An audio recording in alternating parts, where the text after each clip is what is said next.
Sama-sama bentuknya itu ngasih, tapi motivasinya B.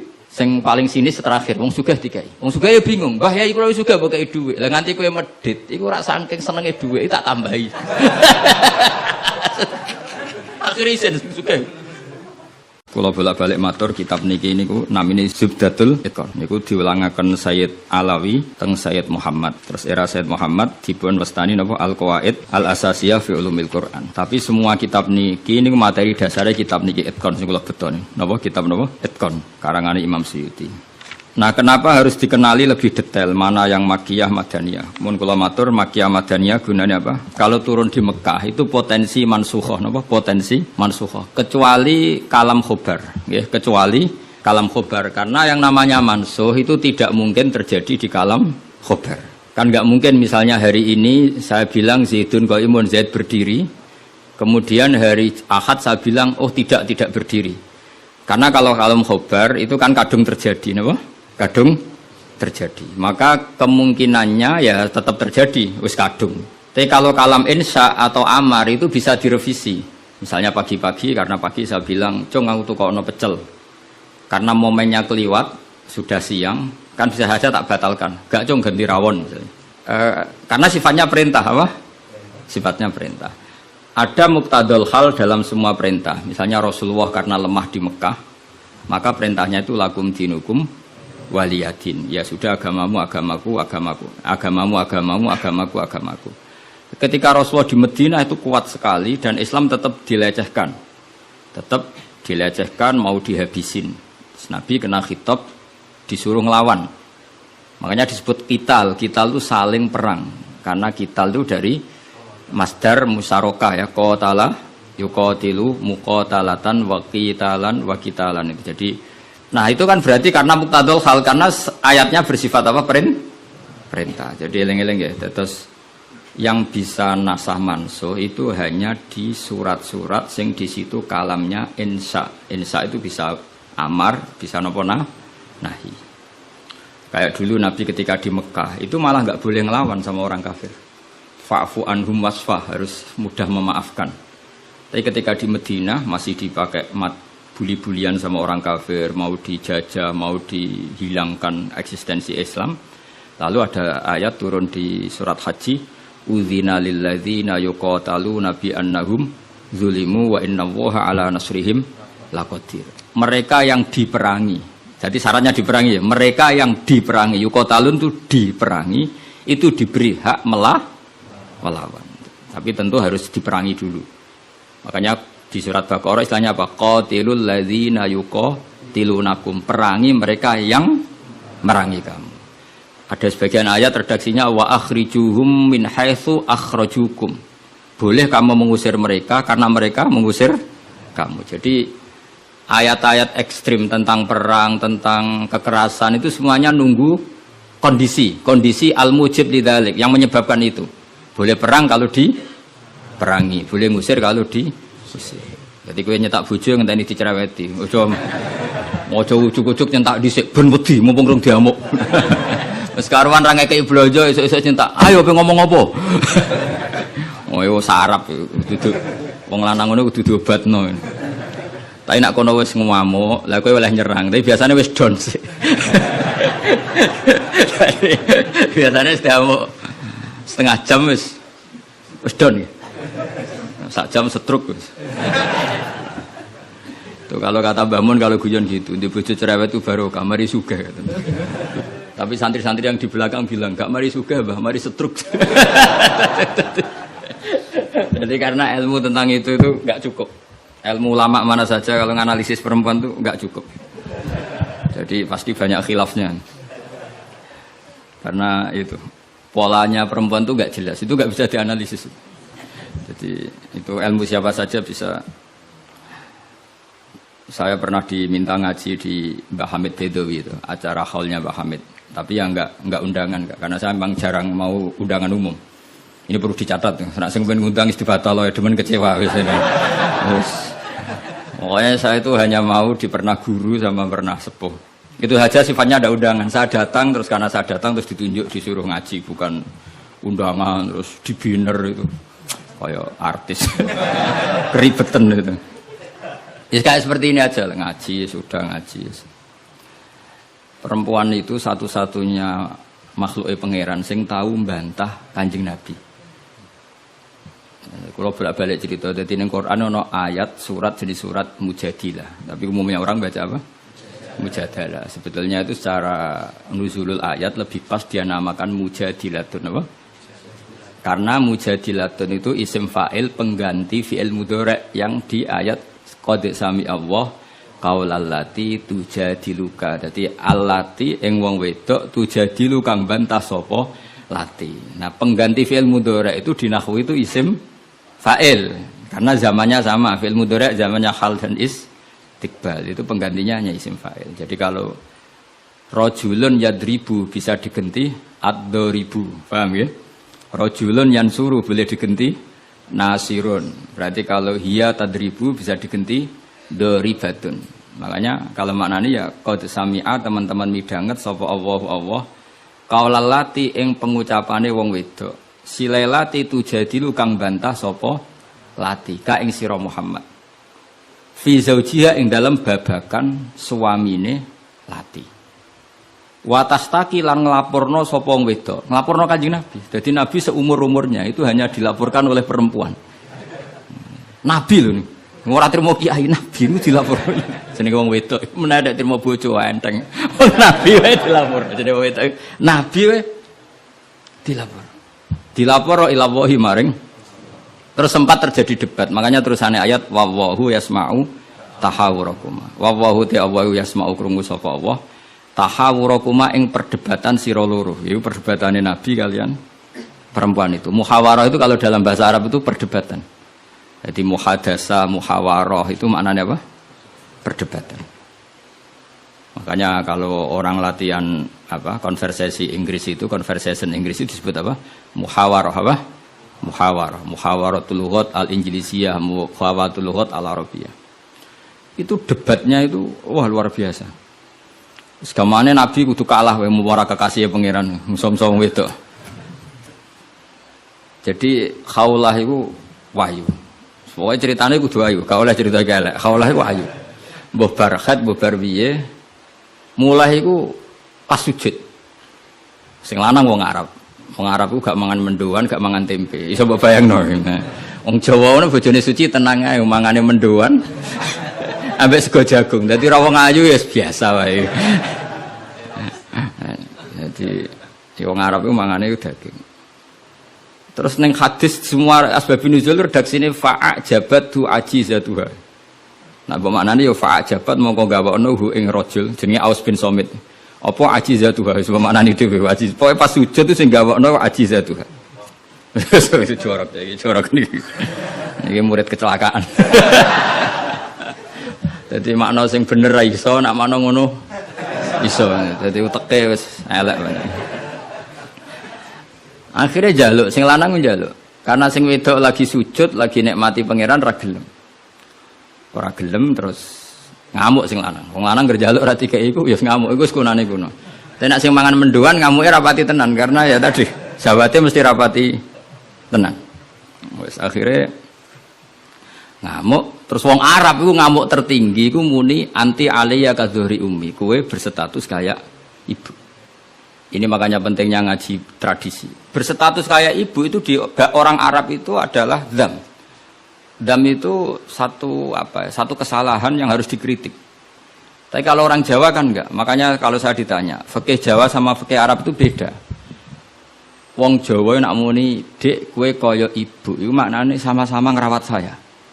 Makanya saya berpendapat tidak mesti secara fikih dihukumi zihar karena perasaan mengatakan kaya itu beda dengan orang Arab. Kalau orang Arab bilang kamu sudah kayak ibu, maknanya selawas-selawas haram tak keloni, haram tak jima, haram tak kumpuli. Ini perbedaan apa? Kultur Arab Jawa. Maka fikih itu kalau yang sifatnya sosial atau kultural itu memang nggak bisa sama. Itu kan ibarat begini. Orang Jawa itu kalau dicekel jenggote itu kira-kira ngamuk tor, kira-kira. Tapi kalau orang Arab itu kehormatan. Saya jajal jenggote kang ngali cekel. Wes dianggap murid ra duwe. Sebenarnya wong Arab lucu. Berarti padha jenggotene cekel-cekelan wae. Kebayang enggak cara wong Jawa? Wong Arab ku nak seneng wong, lu sirahe dicekel cek diwambung mbon-mbonan. Nanti kula delok ora mentah lho. Lha kula nate kalian Mbah Mun teng Medina. Karena Mbah Mun orang alim alama dan beliau muammar sepuh, ada orang Arab sepuh nang kalian ya. Yo dicekel cek terus diwambung niki. Sing wong Jawa gak siap. Enak ya sewante. Sewakel cek terus di. Enggak dicukup. Wis suruh wae Pak wong Arab. Sadate ngono. Cara wong Jawa kan repot. Cara wong Arab itu penghur. Sehingga saking mangkelnya si lelaki tadi bilang anti aliyah ka zuhri ummi, kamu sudah berposisi kayak ibu. Fi hurmatil jima wa fi hurmatil mulamasa wa fi hurmati kata wa kata. Sama-sama haram dikumpul. Setelah itu getun deh. Waduh, bojo ayune ngene kok. Tak zihar. Zihar itu sama dengan tolak bain. Sing wedok ya getun, sing lanang ya getun. Jika cerita lapor dengan Kanjeng Nabi. Sing lanang tok sing lapor. Kata Rasulullah, ndak ini menunjukkan betapa perhatiannya Allah pada ketentuan hukum. Kata Rasulullah, hingga detik ini belum ada wahyu, maka ketentuan zihar sama dengan ketentuan yang ada di zaman jahiliyah, yaitu biman zilatit tolak, berstatus kayak apa? Tolak. Ya sudah, jenis wong lanang kan nurut. Ngulang, kata Rasulullah, zihar itu kayak tolak. Ya sudah, kita nggak boleh kumpul. Nerima, sing lanang nerima. Sing wedok gak terima. Enggak, aku dhewe sing matur Nabi. Puarani Kanjeng Nabi. Puarani. Ya Rasulullah, apa betul engkau menghukumi zihar kayak tolak? Ya, sampai sekarang begitu. Belum ada ketentuan dari Allah. Wah, ini tidak bisa. Tidak bisa, itu hukum yang nggak benar, tidak bisa. Kenapa dari Nabi? Ngomongnya jorok, jadi wong wedok mulai dhisik jorok. Nabi, jenengan roh bojo kula. Yo ngerti jare Nabi, yo ngerti. Akala syababi wa afna umri wa nasartu lahu batni. Terus ayat hatta idza akala syababi terus ngomong terus. Enak wae sakniki dihukumi tolak. Kula riyen wayu kinyis-kinyis, sakniki wis rapati ayu. Mergo wis tuwa. Anak kula kathah. Cara hukum tolak zaman kula ayu ora masalah dipegat. Kula golek bojo jek gampang, tapi aku saiki wis tuwa. Meskipun si ayu, tapi meskipun si ayu. Jenengan ngertos, wong lanang. Anak kula nak dirumat bojo kula, mesti terlantar, mesti katut babon. Jenenge wong lanang duda iku mesti katut babon. Nak tarumat kula, anak kula kelaparan, wong kula rondo wong wedok. Jadi enggak bener hukum tolak. Dikaji malih. Nabi lho dikonokno iku Nabi. Nabi ya tapi hukumnya sementara ngono. Aku iku nabi ngenteni wahyu. Wis pokoke ngono. Pokoke ampun putusno tolak riyen. Tak tinggal mulai sakniki. Pikir-pikir mulai. Iki jenenge wong wedok. Sekondang tenan kowe. Mulane ning surane ora ana surat rijal, ana surat apa? Jadi juara kowe. Mulai. Tapi itu justru ngetokno nak Rasulullah iku nabi. Jadi barang sing kowe ra seneng iku kadang dadi dalailul ijaz. Dalil mukjizati Quran, dalil kenabiane Kanjeng Muhammad sallallahu alaihi wasallam. Itu enggak ada yang dengar debatnya Nabi dan Khawlah namanya. Khawlah perempuan ini namanya siapa? Khawlah. Aisyah itu di kamar itu enggak pati dengar. Kok mau lamat-lamat ana wedok nglabrak Kanjeng Nabi ngono tok kenangan Aisyah. Sapa wani nglabrak? Terus bakas sapa terus enggak pati detail. Sayyidah Aisyah itu dengar enggak pati detail. Singkat cerita, pas perempuan ini teranan. Ini tak ijazahi wong wedok-wedok sing judes. Nek wis judes menisan dadi wali, pasti didengar Allah. Mulai nang kamar itu terus salat. Kan mau wis suci bakasane. Tapi iki salat tenan, mau nggo salat bar suci iki salat tenan. Salat tenan. Allahu Akbar. Gusti, niki wonten hukum yang sangat merugikan saya. Tolong jenengan sebagai Tuhan, Nabi ini jenengan kandhani hukum niku. Hukum niku kan ngerubah. Piye? Pangeran. Iku apike watas taki ilang. Lah perempuan saiki nak judes mbek sing lanang ku gak barokah. Mergo kondo mboke kondo dulure. Lah iki sing ra bener. Dhisik ora, tapi watas taki ilang. Jadi gak lapor sapa-sapa, lapor pangeran. Ya Allah, hukum ini ndak fair, itu merugikan saya. Tolong Nabi ini jenengan kandhani, kayak wahyu terkini. Nak hukum itu ndak seperti itu. Mohon Gusti, jenengan harus mendengar saya. Lah pangeran itu Terus pangeran nurono ayat tu wallahu yasma'u tahawurakum. Malah dimulai ayat qad sami Allah. Allah bener-bener mendeng. Jadi wong wedok nek ngomel. Pangeran wae ngrespon. Pangeran wae ngrespon. Ijek dikai kot tuh banget oleh ngrespon. Jadi ngomong anak kowe bojomu ngamuk iku mbok respon niru pangeran. Nah pangeran betah wong la tadurruhu maksiatun wala tanfa'uhu taatun. Pangeran orang ngomel kan tenang wae, ora bakal kena madharate. Tapi nek kowe bertahan, iso kena ompreng. Dadi kira usah niru pangeran karena ya beda kelas no. Akhirnya sujud tenaning pangeran. Pas dekne sujud, Jibril teko ning Rasulullah. Dia di rumah, Rasulullah di dalam. Perempuan tadi di rumahnya. Qad sami Allah qala allati tujadiluka fi zawjiha wa tashtaki ila Allah wa yasma'u tahawurakum innallaha sami'un basir. Sak terus. Nangis sampe wedok mau ditimbali Kanjeng Nabi panggil perempuan itu. Apa yang dia munajatkan sama Allah diterima. Dan Allah meng-ACC keinginan dia bahwa zihar itu tidak seperti tambah nangis sampe itu jenengan lu nabi tenan padahal kalau lapore ning kamar jenengan krungu. Mergo akhirnya itu sana ketentuan alladzina yuzahiruna minkum min nisaihim ma hunna ummahati in ummahatuhum illallahi waladina. Jadi akhirnya pangeran nganggo ilmu status. Mulane saiki umat ya sing statusan niku perkarane. Pangeran nganggo hukum napa? Status. Status itu begini, yang namanya ibu itu siapa? Ya definisi ibu adalah orang yang melahirkan kamu. Saya ulang lagi, yang namanya ibu itu siapa? Orang yang melahirkan kamu itu namanya seorang ibu. Yang namanya istri siapa? Orang yang halal kamu keloni, kamu jima, kamu hubungan intim. Nah ini penting, harus vulgar. Kayak hambani kabeh sesuai. Sehingga definisi ini harus tegas. Yang namanya ibu itu siapa? Orang yang melahirkan kamu. Yang namanya istri, orang yang halal kamu gaulin. Asal pas gelem loh, nak ora iso kena rancangan KUHP. Penjara. Penjara. Soben kowe itu mesti sing bojone ayu sing akeh di penjara iku. Tak sing bojone elek kan gak ono pemaksaan ya. Jadi kowe kudu termasuk sing di penjara ben ketara bojone. Jadi kok nak disidang, kenapa kamu maksa istri kamu mau? Sing tahan mbek wong ayu sapa kan? Kan keren. Tapi misalnya di Swidang bojomu elek merongot. Pertanyaannya hakim, ngono wae kok ora betah. Kan elek gitu. Kan gak pantas banget. Oh isin lho cara sidang ngono. Bojone wae elek. Bareng di sidang. Orang ngono ini pertanyaan, wong ngono kok ora kuat ngempet kan ngono. Tapi nak wayu terus kira kuat ngempet kan hakim kan. Mesti pikir-pikir. Ketoke pantes.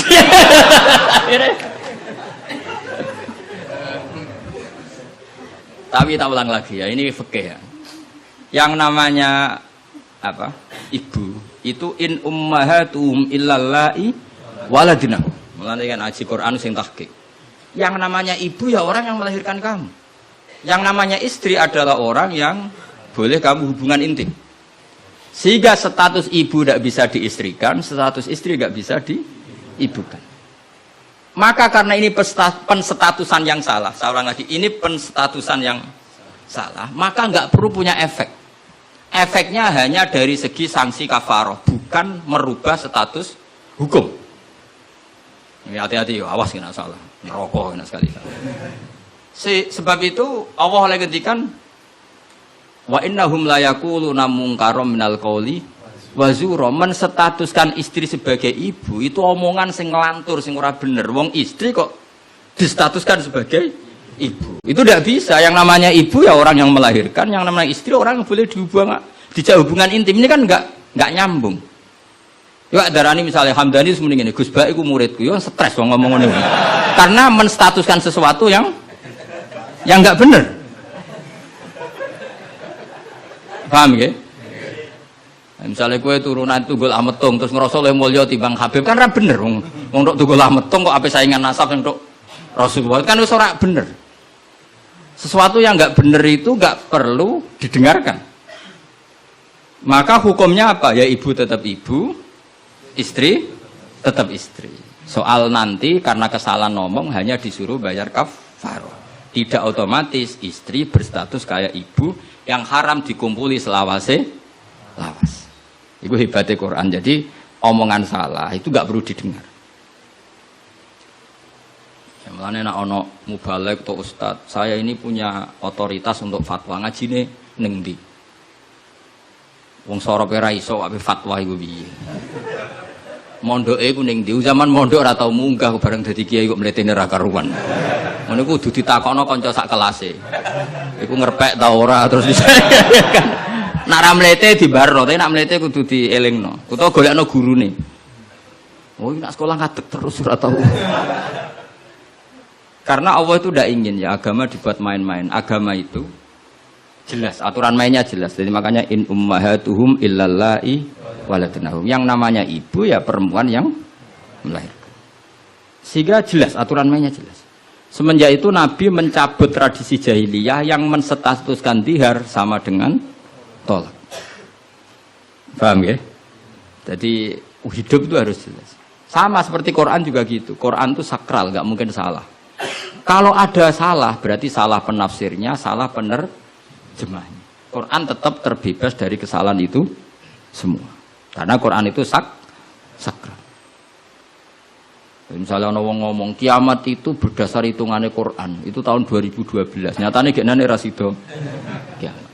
Sampai kulo sering tak SMS, konco-konco kulo sing kiai. Gus ngenteni kiamat teng pundi? Terus nang kene lho nang omahku mek ngopi ya. Kiamat kok ngono sing wedi yo akeh perkarane apa napa? Kiamat 2000 piro iki? 12. Nah, rencana aku ben sesuk. Wong ora melok gawe kiamat kok geger. Wong Rasulullah sing kekasih pangeran wae ndak dikasih tahu kapan. Israfil lho sing nggo trompet ngalor kidul. Kowe ora ngerti yo.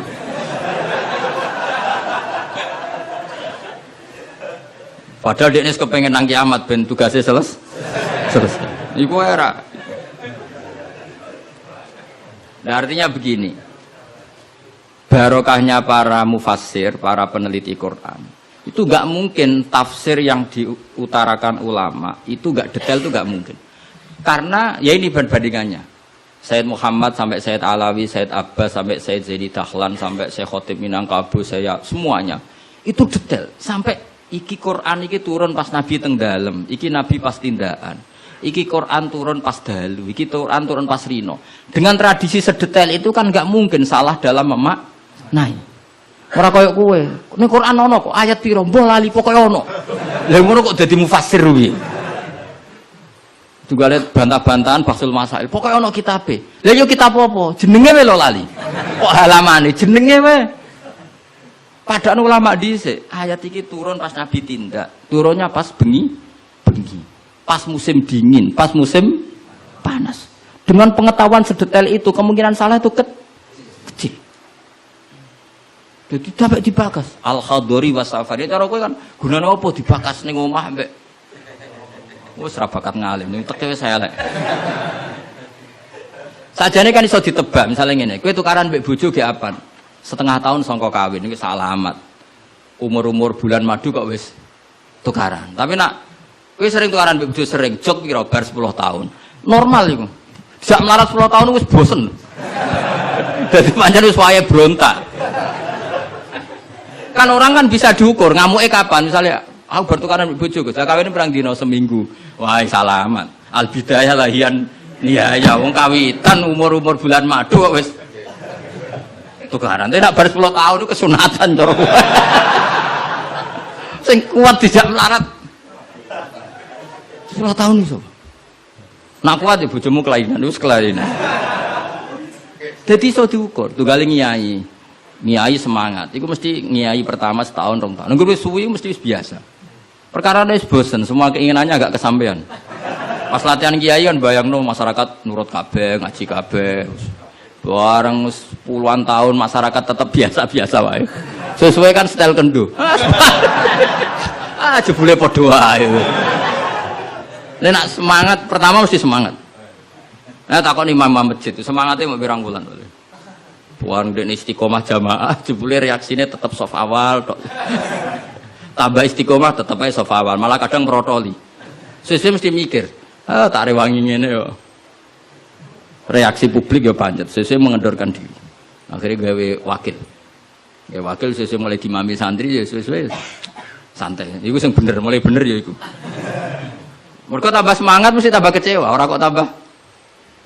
Makanya itu uniknya Quran, ketika Rasulullah terlalu semangat itu malah mbek pangeran didhawuhi la'allaka baqiun nafsak. Muhammad kowe aja terlalu iku menggebu-gebu oleh dakwah.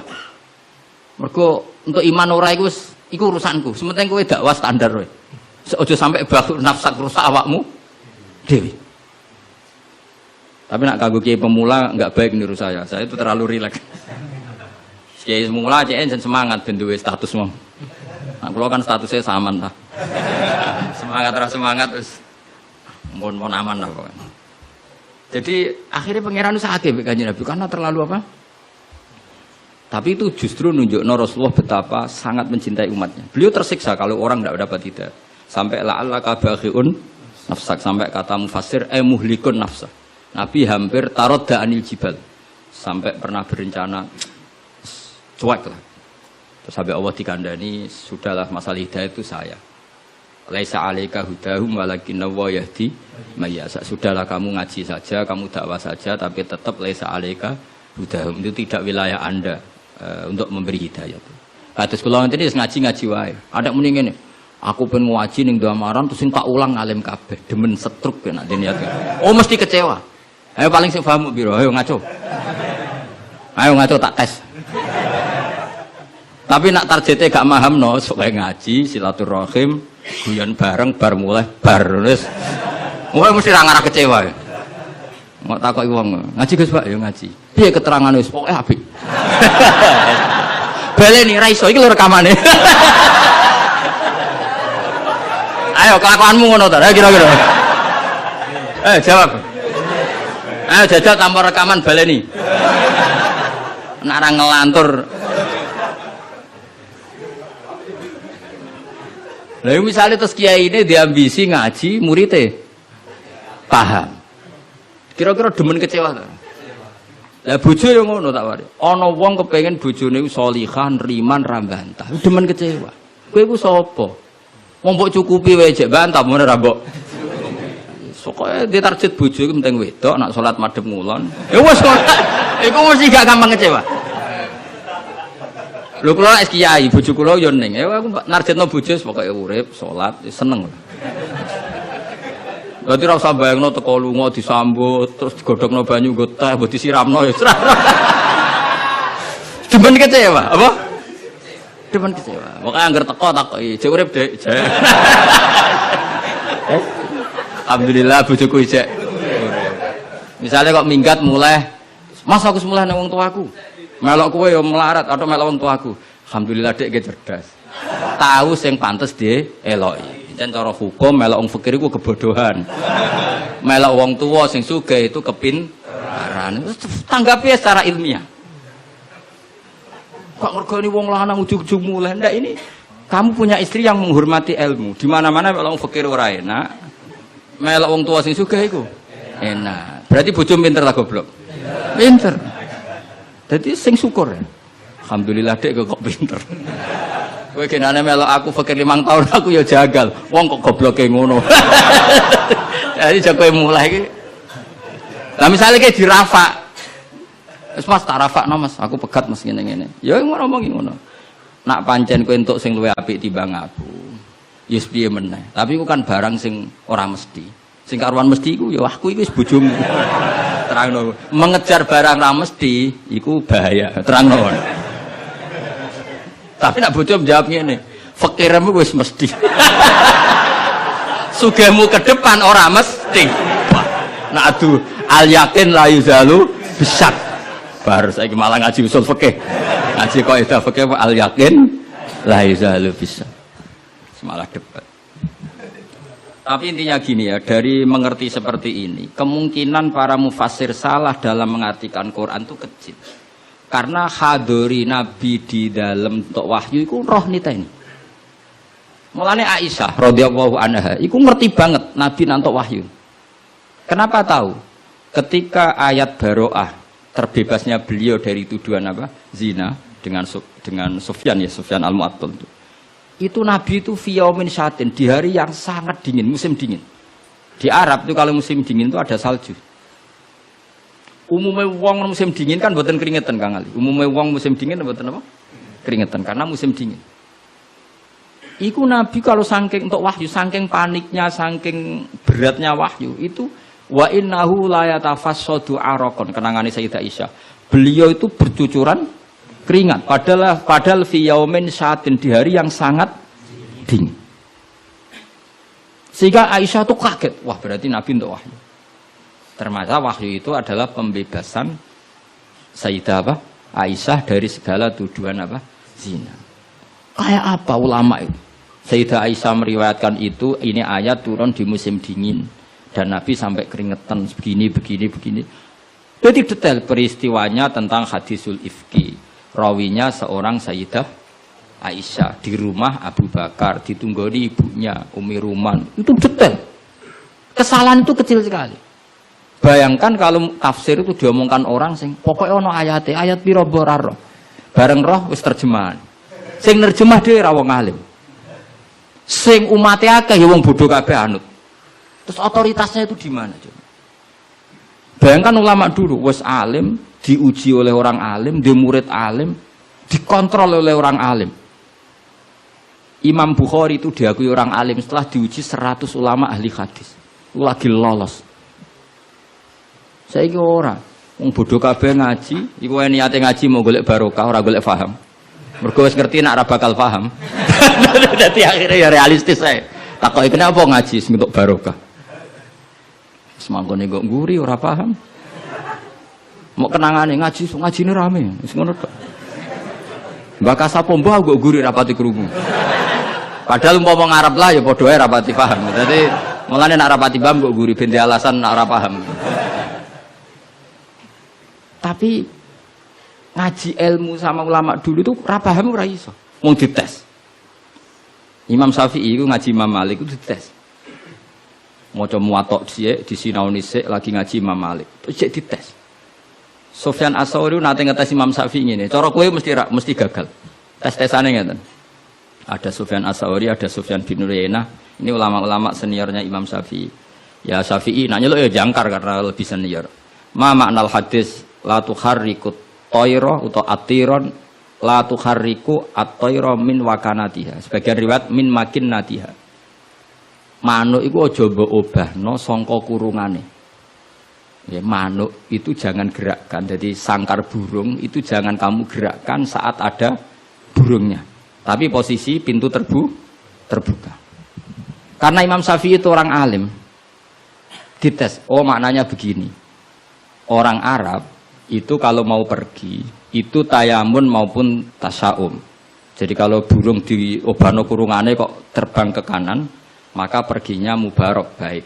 Tapi kalau digerakkan burungnya terbang ke kiri, maka pergi ini buruk. Nabi melarang itu. Nabi melarang umat Islam punya penyakit tatoyur. Tatoyur itu apa? Menggantungkan nasib dengan toirun, burung. Makanya di surat Yasin apa? Innama toirukum ma'akum. Jadi apa? Paham lagi ya? Jadi orang Arab itu apa? Cara Jawa itu apa? Adu nasib, mengundi nasib. Kalau orang Arab pakainya apa? Burung. Nah, orang Jawa kan cecek. Misalnya cecek ceblok. Wah, alamat elek ra sida lunga. Padahal sing mesti kan ceceke hati-hati, sing mesti nganti. Tapi wong Jawa nafsire kan cecek ceblok, iku berarti celaka ya. Sing celaka ceceke ta wong sing ngape lunga. Tapi orang Jawa ora ya. Ngape lunga ana cecek ceblok gak sido jare alamat apes. Padahal cecek tiba sing mesti kan siji gak hati-hati. Nomor loro iso wae dene latihan jumping. Aneh latihan uji apa? Uji nyali. Nah itu Imam Syafi'i itu paham betul. Adatul Arab itu kalau mau pergi itu menggerakkan sangkar burung yang ada burungnya. Kemudian kalau terbang kanan alamat baik, kalau kiri alamat buruk. Lah Rasulullah itu melarang itu. Makanya terus ngendikan la tuharrikut tayra min makinnatiha.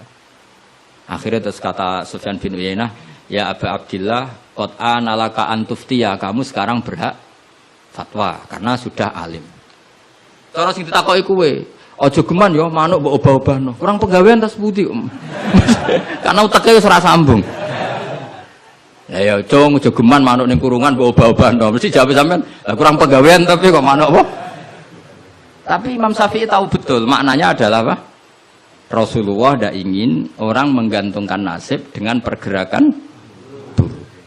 Dan itu adatnya orang Arab dulu-dulu. Makanya no inna tatoyarna. Jadi tatoyur itu maknanya apa? Menggantungkan nasib dengan melihat arah terbangnya apa? Burung. Mulane diarani toir. Toir itu dari kata toirun, apa? Burung yang terbang. Kalau terus nanya. Jadi kalau sampean tanya kenapa ini dipelajari Khadori, Safari, Laili, Nahari, Saifi, Sitai dengan otoritas seperti itu maka kemungkinan ulama salah itu kecil karena jadi misalnya gini, Rasulullah itu suka dahar daging. Ya sudah, kita tafsirkan hanya ada momen di mana Rasulullah itu suka dahar daging. Rasulullah itu sering lapar, ya maksudnya ada momen yang Nabi itu milih lapar. Rasulullah itu suka dahar, ya ada momen yang Nabi itu suka dahar. Tanpa itu nanti makna hadis itu kacau semua. Apa? Kacau semua. Karena makna hadis itu otoritasnya itu terserah kita. Maksudnya terserah kita gimana? Misalnya begini. Awas rungokno, awas sekali salah setengah kafir. Mesti kafir swasta, bukan kafir tenan. Enggak, coba misalnya begini, enggak ini saya bedai. Wis akang alillah alhamdulillah. Ittaqu waha, kena makna nih, coba enggak jawab saja. Ittaqu wa diya sira kabeh. Takutlah sama Allah. Dengan cara apa coba?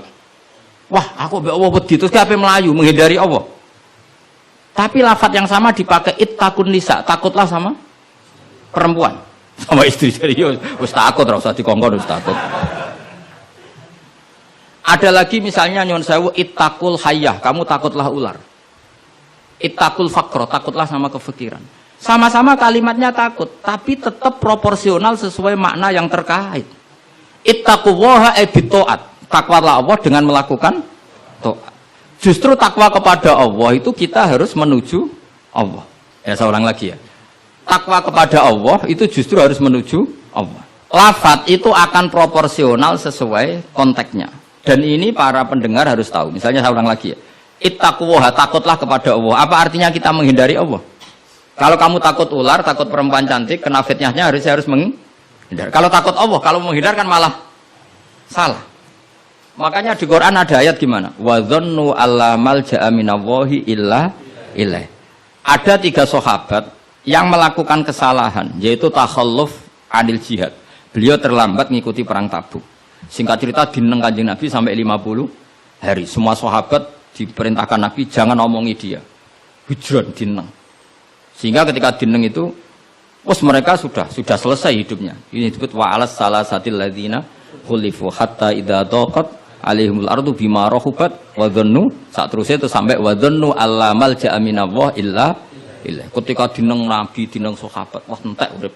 Bareng ngrasa entek uripe terus beliau iktikaf di masjid, bahkan menyancangkan diri, mengikatkan diri di tiang masjid, dan dia berjanji semua hartanya diamalkan, semua hidupnya diibadahkan, dan dia mengira sudahlah saya tidak bisa lari dari Allah kecuali menuju Allah itu sendiri. Jadi unik kan, takut Allah itu artinya apa? Justru harus mendekat. Kamu takut kiai, semua kiai kita hormati. Kita hormat sama Mbak Arwani, Mbah Mun, hormat sama Mbah Hasyim Asy'ari. Tapi hormat kita, takut kita malah kalau ada kiai ngaji kita mendekat. Tapi kalau takut ular kubra harus lari. Nah, sama-sama kalimatnya takut. Nah, bayangkan kalau makna di Quran seperti ini tidak oleh ahlinya, betapa salahnya. Sama-sama kalimatnya takut. Nah, tapi dengan banyak pengetahuan yang musalsal ila Rasulillah sallallahu alaihi wasallam, kita tahu proporsi ittaqun nisa kayak apa, ittaqullah kayak apa, ittaqul hayyah kayak apa.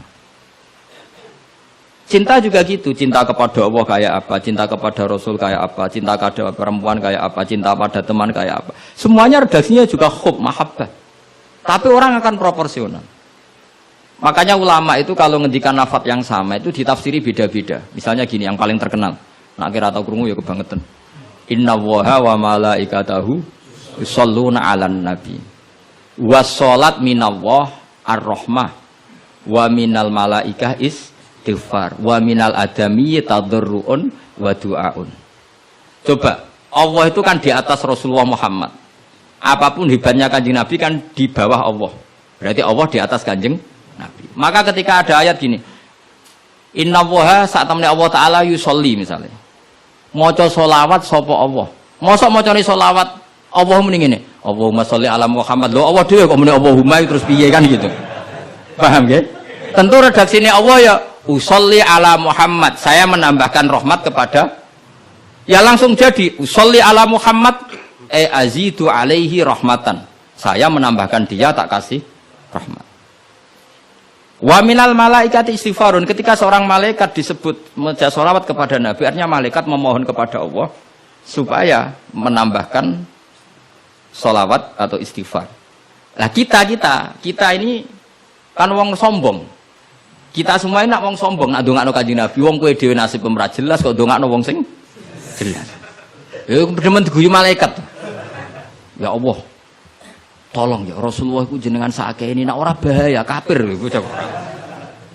Maka ketika kita baca sholawat kepada Nabi itu bentuk tadarruk kita, bentuk DPDP kita. Ya Allah, jasanya Nabi yang begitu banyak, saya tidak mungkin membalasnya. Sehingga urusan balas membalas budinya saya pasrahkan jenengan. Sehingga sholawat dari kita itu pengganti doa jazallahu anna Muhammadan bima huwa ahlu.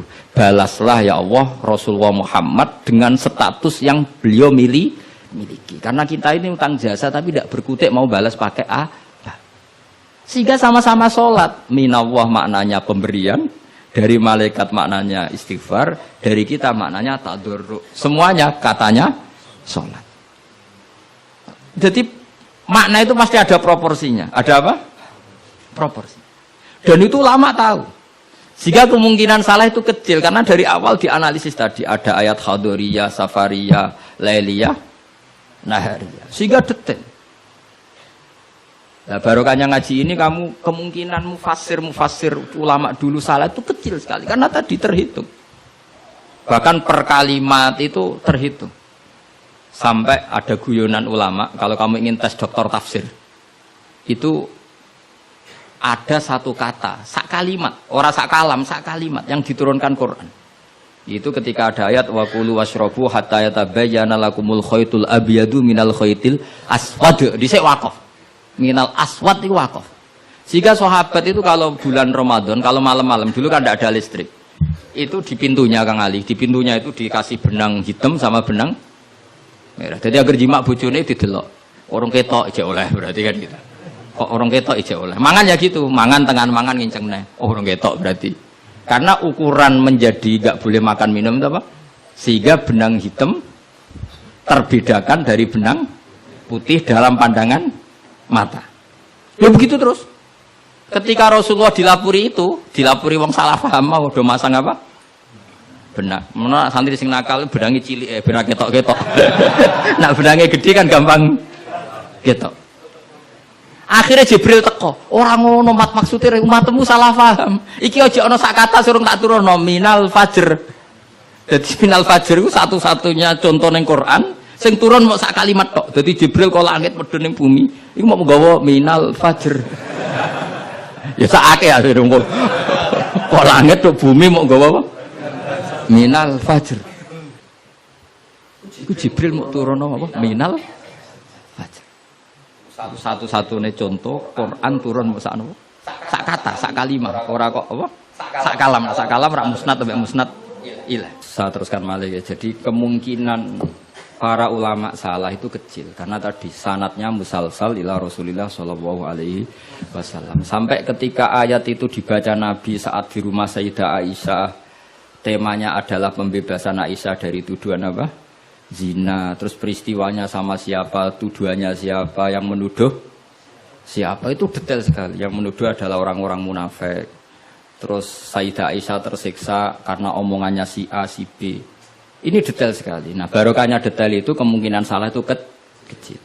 Andaikan itu tidak detail, maka orang akan menafsirkan ayat dengan makna am, dengan lafadz am. Dan itu bahaya. Misalnya lafat am gini, innal insana lafi khusrin, semua manusia pasti getun. Mosok Rasulullah masuk lafat innal insana, masa para nabi, para wali masuk innal. Tapi kalau kamu tahu bahasa Arab kan, alil ahdi, al itu untuk makna takrif. Orang tertentu yang kelakuannya tertentu itu lafi khusri. Sehingga proporsional. Apa? Makanya ketika ada ayat misalnya gini, wa anni faddaltukum alal alamin. Bani Israel didhawuhi pangeran, saya memuliakan kamu di atas seluruh penduduk dunia. Semua mufassir mengatakan, karena umatnya Rasulullah adalah umat terbaik, kuntum khaira ummatin. Tapi kenapa Bani Israel dikhitopi wa anni faddaltukum? Oh begini, ala alami zamanihim apa? Ala alami zamanihim. Bani Israel adalah penduduk terbaik di eranya atau di masanya. Kenapa begitu? Karena ada al. Apa? Ada? Seperti begini ya. Mbak Arwani itu yang terbaik di eranya. Tentu beliau kan nggak akan merasa lebih baik ketimbang Mbak Munawir karena gurunya.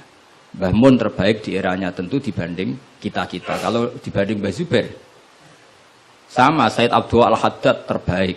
Tapi kan nggak mungkin beliau kerso dibandingkan sama Faqih Muqaddam, sama Habib Ahmad bin Isa Al-Muhajir. Semua ini orang-orang terbaik tentu kita tafsiri di eranya. Karena mesti beliau-beliau punya senior.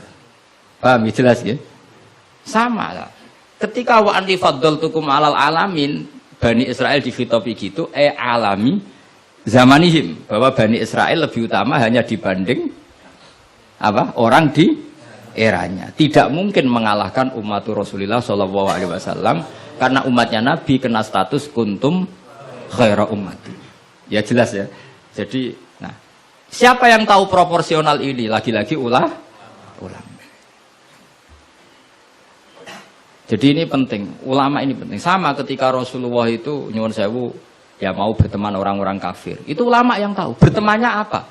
Karena Rasulullah tidak punya hadzun nafsi, bertemannya adalah tatmi anil Islam supaya menyenangkan mereka masuk Islam. Tolaban di imanihim wa toma'an di imanihim. Nak sing akrab sampean, oh paling untuk servis sih. Gak butuh Islami, butuh duit. Kan nanti terserah. Sama-sama dohire itu mau berteman, tapi kan beda orang soleh sama ndak. Aku bolak-balik nyontono gampang kasus wong itu. Ana wong soleh ngekeki dhuwit rondo ayu. Wis pikirane nulung. Nek wong dolim ngekeki dhuwit mesti pesen, mbok pesen apa ora tahu. Jadi sama, perilakunya sama-sama memberi. Tapi orang soleh sama orang fasik selalu beda. Makanya Allah nak ngendikan itu sederhana dan ini sangat sederhana tapi sangat dalam. Qul hal yastawil ladzina ya'lamuna wal ladzina la ya'lamun. Afamangka namu minang kamangka nafasiko sama. Lo coba kiai sama orang fasik yo ramah yo lomo, enak menawa gelem dadi apik. Antar wong fasik yo sayang yo lomo, ben kena dadi anak buah, ben gelem ngedaro narkoba. Lomane padha, pemberiannya sama. Sing kiai memberi ben orang ini jadi baik, sing bandar narkoba memberi ben gelem dadi anak buah. Memberinya sama. Perhatiannya yang beda apa? Niatnya, karena tidak akan sama afamangka namu minang kamangkana fasiko. Lah saya ingin Quran itu dibaca seperti ini sehingga kualitas maknanya terjaga. Karena bawa koyok kue terus diterjemah, apakah orang mukmin sama dengan orang fasik? Jawab tidak. Itu bangunnya apa ujian masuk madrasah aliyah. Bocah orang karu-karuan paham itu. Jadi sing detail ya ngaji Quran sing detail. Jadi afamangka namu minang kamangkana fasiko. Makanya Rasulullah nanti ngendikan dan hadis ini saya pegang betul. Jangan geman salah faham sama orang soleh yang alim karena motifnya pasti kebenar meskipun dohiri salah. Terus Nabi ceritakan habrun min ahbari Bani Israel, dulu itu ada orang alim dari Bani Israel. Itu orang soleh sekali, alim sekali. Tapi ketika beliau sedekah itu dikasihkan sama maling. Fatahat dasan nas, orang geger, orang alim sedekah mbek maling. Kemana Kang Ali santri radikai malah maling. Kontroversi belum selesai, hari kedua dikekno lonte, dikekno wong nakal. Geger meneh. Ini orang alim kok malah ngamal ning lonte. Geger. Geger belum selesai hari ketiga, dikekno wong sugih. Jadi 3 hari itu keliru terus. Tapi beliau orang alim, orang ini dipuji Nabi. Kata beliau begini, wong nganti dadi lonte, wak kepen golek duit. Jadi wingi ku tak kei, nduk kowe wak dadi lonte golek duit iki tak kei tapi ora usah dadi lonte. Fala Allah antas taifa, saya memberi itu supaya dia enggak jadi nakal. Beda enggak ambek wong fasik sing ngekei duit. Ayo beda ta ora? Terus yo pesantren. Terus copet itu dikasih, ditanya. Kenapa kamu ngasih copet? Lah ya copet nganti nyopet golek duit. Cung ora usah nyopet ya dina iki tak kei. Biasane sedina untuk piro cung misale? Ya 500.000 wis kei 500.000 ora usah nyopet. Artinya apa? Sama-sama bentuknya itu ngasih, tapi motivasinya B. Sing paling sinis terakhir wong sugih dikai. Wong sugih ya bingung, "Mbah ya iku lho sugih mbok kei dhuwit." Lah nganti kowe medhit, iku ora saking senenge dhuwit tak tambahi. Akhirnya isen sugih. Makanya masyhur itu. Jadi artinya gini loh, wong alim ora iso dipadakno wong. Makanya ketika Rasulullah SAW berteman dengan Nasara Najron, sampai Nasara Najron sowan ke Nabi konsultasi tentang agama, terus bagian riwayat Nabi menghormati mereka, itu beda dengan kita. Kita seperti itu nggak boleh niru-niru amat karena konteksnya beda. Kekuatan kita, iman kita dengan Nabi itu beda. Tapi tetap ini menjadi hukum. Siapapun boleh menganalisis sesuai fahamnya masing-masing. Tapi tetap beda. Saya ulang lagi, tetap beda. Karena tadi, misalnya ada wong alim, soleh, terus senengannya mulang rodo-rodo ayu. Ya kita harus husnudon. Paling banter, songko bodoh jadi pinter. Songko nakal jadi solihah. Songko kedonyan jadi eling akhirat. Ya motif utamanya seperti itu. Senajan kok akhirnya kecoba Hamdani itu sono sing diwayo. Ya tetap halal kan diwayo. Tapi kan motivasi utamanya itu bahwa para janda ini harus lebih baik. Makanya nenggone dibak ning manakib, nenggone dibak berjanji wayamsi ma'al armalati. Di antara sifatnya Nabi itu mau mengajarkan beberapa janda. Karena mereka kasihan. Tapi nak sing mulang sampeyan, sing mulang Hamdani, sing khusnudzon ku sapa? Khusnudzon itu kebodohan. Karena terus eling dene sing ayu iki, sing elek iki. Dadi ora penting iku paham ta ora, wis penting dene apal apa? Itu kan ngeri betul. Maka ini penting saya utarakan. Jadi Allah nak ngendikan itu sebenarnya sederhana, tapi maknanya jauh. Afamangkana mu'minang kamangkana fasiko. Saya itu merasakan, saya kemarin 7 hari di Korea. Itu 2006 banyak santri Korea ngaji saya yang pas perainan. Kenapa saya yang diundang? Sebenarnya saya itu gak diundang. Mereka minta saya ngaji. Beberapa kali sudah ngaji di Indonesia, terus mereka minta sekali-kali gus ngaji di Korea. Aku ya bilang gini. Tapi waktunya terserah aku. Ngatur kiai dosa. Nggih Gus, pokoke terserah jenengan. Mereka mintanya 1 bulan di Ramadan. Bangune pondokku kok tutup. Kiai sewa kira. 1 bulan Ramadan pisan. Akhirnya saya minta seminggu saja. Uniknya pas setelah saya di Korea. Tahun 2006 tukang Ali Imran itu mereka ngaji saya di Jogja. Delalah saya pas nerangkan ayat ya ayyuhalladzina amanu alaikum anfusakum la yadurrukum man dhalla idza tadaitum. Wahai orang-orang yang beriman, jaga diri kamu secara baik-baik. Setelah kamu menjaga kebaikan kamu, setelah kamu menjaga iman kamu, setelah kamu menjaga konsisten istiqomah kamu, la yadurrukum man dhalla idza tadaitum. Orang sekeliling kamu sesat enggak masalah. Kamu hidup di Jakarta enggak masalah, di Hong Kong enggak masalah, di Thailand enggak masalah. Yang penting kesalahan kamu terjaga. Itu mereka terinspirasi. Itu satu-satunya ayat Gus yang menjadi kita nyaman hidup di Korea. Ustadz-ustadz di sana merasa nyaman. Enggak apa-apa kita dikepung orang ateis, dikepung orang macam-macam. La yadurrukum man dhalla idza tadaitum. Akhirnya dikenang. Nasihat saya itu dikenang. Akhirnya mereka sepakat ngundang saya semua guru-guru terus tak ijazahi itu. Ya sudah, Korea itu bumi ateis. Bumi di sini tuh nangis semua karena lama enggak dipakai sujud. Padahal lakal hamdu mil'us samawati wa mil'ul ardi. Bahwa memuji Allah itu harus memenuhi langit dan memenuhi bumi. Nanti kalau orang Korea enggak ada orang Indonesia, bumi ana sing lodang. Jadi didelok malaikat kok dhuwur, ini kok lodang karena enggak ada yang sujud. Tapi baru kayak dikepung TKI 49.000. Dan itu separuh lebih sholat. Sholatnya keren pisan, kadang ning Thailand, kadang ning gone Karena kalau pas kerja itu waktu sholat disamakan waktu jeda 5 menit ke kamar mandi. Jadi rata-rata sholatnya itu pas di kamar mandi. Lucunya kalau mereka sedang baik nawani gini, apa tak belikan patung juga? Karena pernah ada orang TKI sholat itu dincengin ngisor dulu. Mereka aneh, ada sembahyang kok tanpa patung. Karena taunya mereka ya namanya sembahyang pakai patung. Jadi betapa mereka nggak kenal sekali sama Islam. Dan itu pertama kenal barokahnya orang-orang Indonesia. 49.000. Nah sekarang udah bikin masjid, doa apa, terus ada yang ngontrak masjid. Jadi masjid itu unik. Kadang lantai 1 gereja, lantai 2 bar, lantai 3 masjid. Jadi saya pernah ngaji bab itu mau ke masjid ngelewati gereja dulu. Jadi masjid gambarnya salib. Karena yang di bawah itu gereja. Lewat situ. Lantai 2 bar. Bar itu lantai 3 masjid. Kadang balikannya masjid dulu, bar. Jadi ya nguji iman betul. Teman saya ada yang cerita, saya pernah Gus mau ke masjid, lantai 2 bar sudah kan masuk setengah. Ke masjid apa di sini aja ya?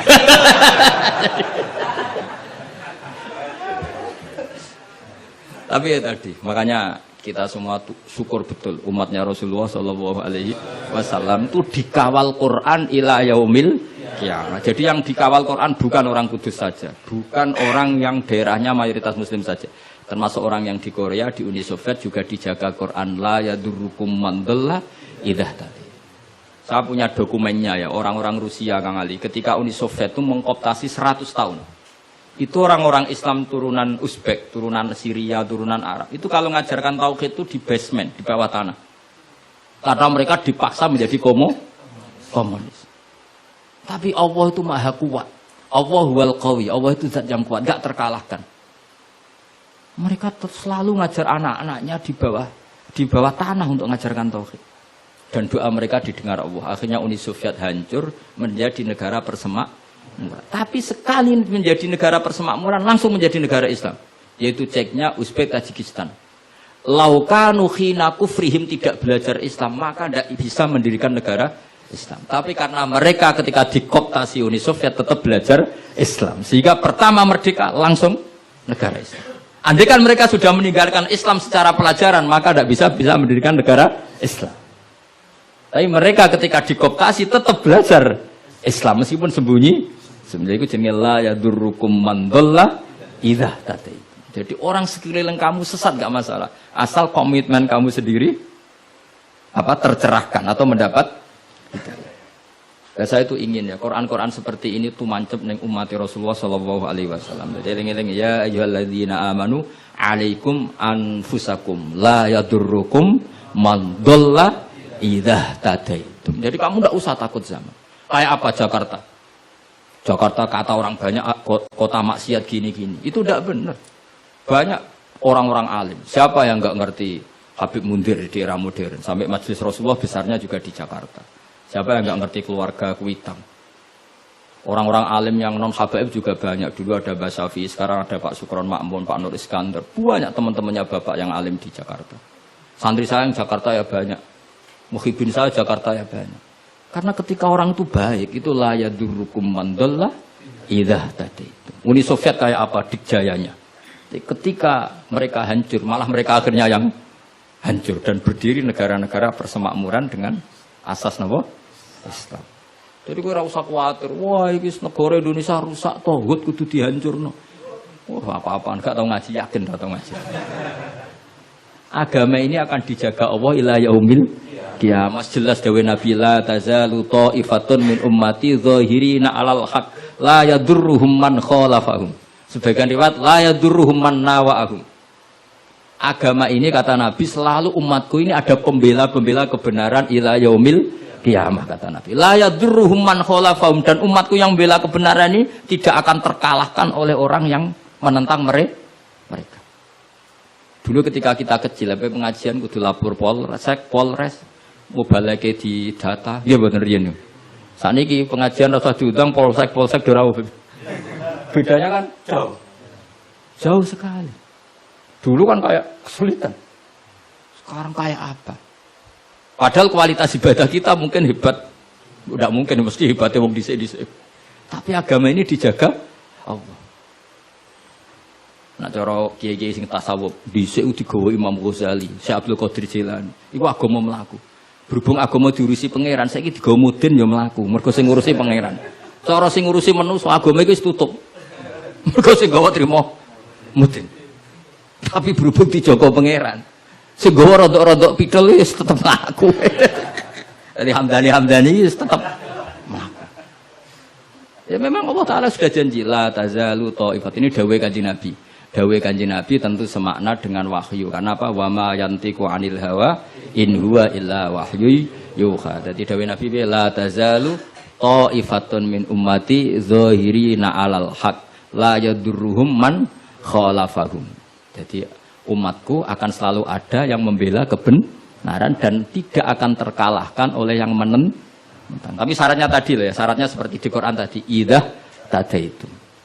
Kalau di Kudus bar bisa rame, tapi nyatanya pengajiannya Ki Saroni ya bisa rame. Artinya kebenaran sebenarnya nggak pernah kalah. Coba sekarang hitung saja, konser dangdut sama sholatnya Habib Syekh, pendatangnya banyak mana coba? Tetap menang Habib Syekh. Sekarang orang yang di bar sama ngaji Jumat pagi banyak mana? Banyak banget. Artinya kebenaran itu selalu menang. Lah repotnya kadang sih gak kebenaran itu hitung-hitungan. Tak rewang ini untuk opo. Itu mulai masalah. Kalau yang bawa saja sudah ada ikhlas itu mulai. Asal yang bawa ikhlas, insya Allah tetap menang. Gitu. Dong tapi paham ya, orang usah tersinggung ya, biasa wae rasa. Jadi artinya Allah menunjukkan kebenaran kan sesuatu yang nggak menarik itu sebetulnya. Kok menarik piye dong kiai ini wis lanang jenggoten. Brewoken anak dulu artis kan karuan sing disawang ngayu. Lah iki misale Khadrowan sing Hamdani Ali wis delok kok ngaji ngene iki ngguri delok Hamdani untuk apa ya. Tapi yang menarik kowe. Ya coba Vatikan, saya punya teman itu pernah main di Vatikan. Itu kan menarik, ada gondola, orang Eropa itu cantik-cantik, cek katokan cekak. Wajar lah kalau menarik. Tapi masih kalah dengan Ka'bah. Ka'bah wis kotak, pinggire wong brewok jobahan. Tapi wong mukjizat. Iku wong ya wedan tenan moro Ka'bah. Edan seneng banget, ora edan basa Jawa, basa Arab. Cara wong Jawa nak darani seneng banget itu basa apa? Coba. Justru itu ketok mukjizate Ka'bah. Lah ya kalau orang ke Vatikan kan menarik wajar kan akeh wong ayu, terus sungainya indah. Moro Ka'bah aja. Terus kotak ireng pisan. Ngono wong Arab-Arab. Wotok-wotok kadang dituwakoi. Wah, tapi wong Ka'bah iku keramat. Daya tariknya ya luar. Lha umpama nuruti teori sosial, Ka'bah itu menarik ndak? Coba sampeyan jawab. Justru iku keramate. Kiai yo ngono, wis watuk nak mulang ra enak. Wadang mulang saking sepuh ngidang itu. Tapi sing ngaji yo wae. Ana canom wis jaga penampilan, jaga image, berhubung niate ora pati ikhlas. Lah wong yo ora seneng. Daga wong itu. Dadi pancen agama iku mesti iso jaga agama mau ikhlas tok. Mun ngandel kula. Karena wa ma umiru illa liya'budullaha mukhlishina lahuddin. Jadi agama ini hanya bisa dijaga oleh apa? Ikhlas. Kamu biasa heroik, biasa ngasih kiai kamu, ngasih hadiah kamu, biasa ngasih ibu kamu uang. Ternyata ibu kamu setelah kamu kasih uang, dikasihkan adik kamu atau kakak kamu yang nggak pernah kerja. Terus kamu marah-marah, ini tidak adil. Saya yang memberi nggak dikasih, ini yang nggak kerja dikasih terus. Loh kamu biasa jadi pahlawan kok turun kelas menjadi apa? Pasien. Kamu milih jadi pahlawan apa pasien? Pahlawan. Jadi sebetulnya faham-faham ekstremis ini dari kegoblokan. Dari kegoblokan berpikir nubuwah sehingga tidak punya rasa ibadah. Lah ini yang menjadi orang-orang ekstrim. Jadi korban pertama ekstremitas itu bukan sahabat tapi Rasulullah Shallallahu Alaihi Wasallam, yaitu Nabi dibilangin oleh mereka, "I'dil ya Muhammad, kamu kalau bagi harus adil." Pikiran mereka kalau adil sama rata sama. Jadi kalau pakai pikiran itu, saya minum di sini itu haram. Mau ndak ikut bikin kok minum. Enak tamu, toko-toko mangan, sing masak kangelan urung mangan. Itu jadi edan bareng. Itu sama seperti kasusnya Bahram Al-Majusi itu. Dia itu seorang raja kaya, punya anak cantik. Dipikir-pikir, anakku ayu dirabe nang liya rugi, sing gedhekno aku sing rumah aku dirabi wong liya. Maka dia berpikir mau dinikahi sendiri. Jadi pikiran-pikirannya Bahram itu seperti itu. Walhasil akhirnya Bahram itu menikahi anaknya sendiri. Masyhur itu dalam cerita. Jadi ceritanya itu ada seorang wali tidur di Masjid Haram sama Rasulullah, ditemuin gitu. Terus kata Rasulullah, salam saya untuk Bahram al-Majusi. Ternyata dicari-cari nggak ada Bahram lain kecuali Bahram yang berdua, bahkan anaknya sendiri mau dinikahi. Ya cara berpikir karena seperti itu. Kalau kita berbuat banyak harus dapat. Itu bahaya. Bahaya sekali karena kalau dalam teori beragama itu al-yadul ulya khairum minal yadis sufla. Kalau biasa ngasih ya ngasih saja, itu heroik. Itu bagus. Jangan biasa ngasih sekarang bermental apa? Pas. Makanya saya itu kalau ngajar di pondok yang dulu pernah saya belajar di situ atau yang pernah sepuh itu, dikasih itu bingung. Karena saya ya masih waras itu. Jadi kalau dikasih itu bingung. Tapi banyak juga guru-guru yang dulu ngaji lama setelah ngajar di pondok alma maternya nuntut. Itu saya tidak tahu gitu. Itu sudah ada agak-agak kayak itu tadi. Walhasil si Bahram tadi itu, ini cerita harus saya teruskan karena nggak boleh diputus. Dapat salam dari Rasulullah. Ternyata di balik nakalnya dia itu pas mau bulan pertama, malam pertama itu ada seorang janda sepuh ke situ. Ganggu dia tentu ya. Ketika dikejar pulang lagi sampai 3 kali. Dia tanya, kenapa Bu kamu begitu? Katanya, saya ini anak-anak saya kelaparan. Kalau saya pulang anak-anak saya nangis minta makan. Saya ingin minta Anda. Tapi setelah saya ingat Anda ini majusi, saya mukmin, saya mukminah, saya pulang. Ya sudah Bu, kamu di rumah saja. Nanti saya kirimi makan. Dikirimi sendiri, padahal dia seorang raja, orang kaya. Barokahnya itu dia dikasih tobat sama Allah. Dan paginya ketemu tamu yang mengirimkan salam dari Rasulullah SAW. Akhirnya Bahram ini menjadi Muslim. Tapi intinya berpikir seperti tadi itu salah, bahwa kalau saya berjasa banyak harus mendapat apa? Ini cara berpikir orang-orang Khawarij. Begitu juga era Sayyidina Umar, era Sayyidina Utsman, Ali. Itu juga ngalami orang-orang yang ekstrim. Misalnya begini, saya contohkan korban-korban ekstrim yang real. Sayyidina Ali itu masyhur, dia punya musuh besar namanya Muawiyah. Karena permusuhan ini tidak bisa dihindari. Jadi kalau dalam fikih Islam ini anak-anak saya ajari fikih. Kalau orang mukmin membunuh orang mukmin itu hukumnya dosa besar apa kecil? Besar. Itu di bab kisos. Tapi orang fikih itu unik. Di fikih itu ada kitabus siyal namanya. Di takrib ada kitabus siyal. Dan di situ ada penjelasan mangkutila duna malih fahuwa syahid. Orang yang dibunuh karena membela hartanya atau keluarganya, itu dia mati syahid. Kalau dia posisi membunuh, maka malingnya atau penjahatnya muhaddarun damu, nggak punya hak nuntut kisos karena dia anggap nggak ada artinya darah. Nah sekarang begini, suatu saat ada garong ke rumah Anda, ingin membunuh Anda karena ingin mengambil harta Anda. Anda ingin ingat status mukminnya atau status garongnya. Terus kamu mau dibunuh diam aja, saya tidak mau membunuh orang apa? Mukmin atau membunuh orang muslim. Nah, kesulitan yang dialami Sayyidina Ali seperti itu. Orang-orang Khawarij cara berpikir, Ali ku geblek. Wong mukmin kok pengen mateni wong mukmin. Muawiyah ya geblek pisan. Wong mukmin kok pengen mateni orang mukmin. Padahal suasana sudah kacau. Ketika seorang penjahat mau membunuh yang punya rumah dan yang punya rumah ingin membunuh penjahat, itu namanya mukmin bentrok sama orang mukmin. Apa orang benar sahibul hak ingin mempertahankan haknya? Tidak sampai saya tanya. Itu sahibul hak, yaitu yang punya rumah ingin mempertahankan haknya. Meskipun dalam duel ini kadang terjadi pembunuhan. Nah di sini ini ya, ulama ahli sunnah menyebut masalah ijtihadiyah. Kelompoknya Sayyidina Ali mempertahankan nyawanya meskipun dengan cara membunuh pasukan Muawiyah. Pasukan Muawiyah juga mempertahankan nyawanya meskipun harus membunuh pasukan Ali. Zaman itu susahnya ijtihad seperti itu. Tapi orang Khawarij cara berpikir enggak, ini biang keladi masalah itu Ali sama Muawiyah. Akhirnya mereka malah rapat, ya sudah dua-duanya bunuh saja. Ya masyhur itu, akhirnya Sayyidina Ali dibunuh oleh orang Khawarij. Makanya ini penting ya, pentingnya ngaji seperti ini. Jadi kamu harus dilatih berpikir nubuwah.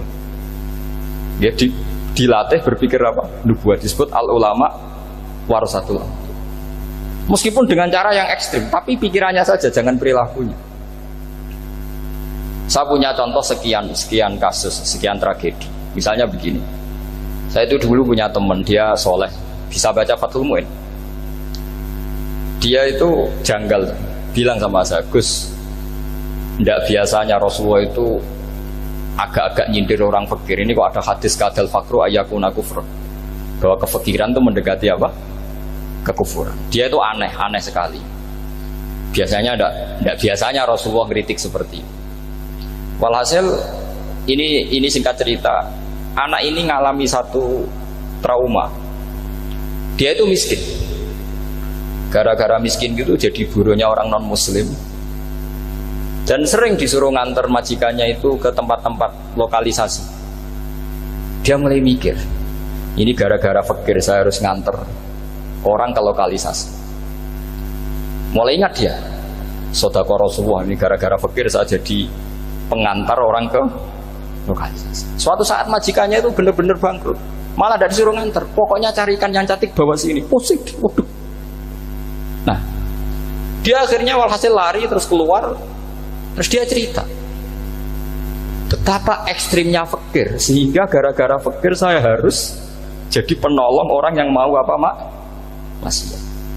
Anda boleh berpikir ekstrim, tapi ekstrim dalam melawan kemungkaran, yaitu tadi, saya nggak boleh jadi fakir, tapi takutnya fakir yang nanti jadi alat kemaksiatan. Imam Ghazali juga punya contoh seperti itu. Imam Ghazali pernah marah besar ketika tren di Baghdad itu orang belajar fikih semua. Hatta la yakuna thamma tabibun illa min ahli dhimmah, kata beliau. Sampai di Baghdad itu tidak ada dokter kecuali orang kafir dhimmah. Akhirnya kalau ada ulama sakit, saya masih ingat pas kecil, kalau ada ulama sakit itu tidak boleh dibawa ke rumah sakit. Takutnya ketemu dokter muslim, non muslim malah disuntik langsung apa? Mati. Akhirnya ulama saat itu berfatwa, orang Islam harus ada yang jadi dokter. Banyaklah gus-gus yang sekolah kedokteran. Yang masyhur ya seperti Sahal bin Abdul Fattah. Itu dulu putranya Ki Fatah yang menolong Mbah Mahfud saat sembunyi. Saking idolakannya Basal, anaknya dinamakan Sahal, tapi dia jadi dokter spesialis bedah. Begitu seterusnya urusan negara. Dulu itu orang jabat itu tidak boleh, karena jabat itu dekat dengan syubhat, dekat dengan haram. Tapi gara-gara pejabatnya non muslim, kalau bikin aturan ya ala non muslim. Ulama akhirnya sadar, andikan kita yang jabat pasti tidak seperti itu. Bisa bikin perda ini, bisa bikin pelaturan begini yang menguntungkan Islam. Nah, jadilah banyak pejabat yang sekarang muslim. Tempat-tempat maksiat diobrak-abrik sama Satpol PP macam-macam. Kita untung. Tapi kalau orang-orang khawarij pikirannya pokoknya pejabat itu dekat dengan haram, dekat dengan syubhat. Padahal dengan kita jabat bisa bikin perda atau apa yang menguntungkan Islam. Kemudian menjadi masalah baru secara fikih. Ini adik-adik dengerin biar kulino senam fikih. Kalau caleg soleh, misalnya Mas Nadif nyalek, ini tadi tak guyoni, mau jadi bupati ndak, kalau ya mau usah dukung. Jadi misalnya gini ya, Zaid sama Bakar, misalnya Bakar itu orang soleh, mau jadi calon lurah. Dia tahu kalau dia lurahnya kampung lebih baik.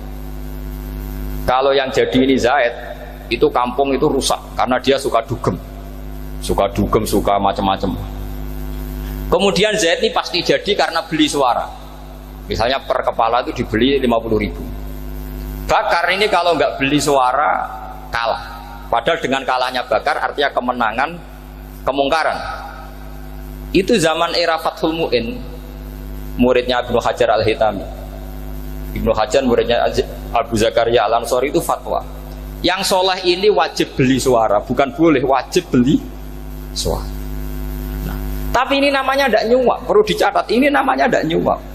Jadi tidak bisa kamu kaitkan misalnya ar-rosi wal murtasi finnar. Yang nyuap maupun yang menerima suap adalah sama-sama di neraka. Tidak bisa seperti itu, karena logikanya dibalik.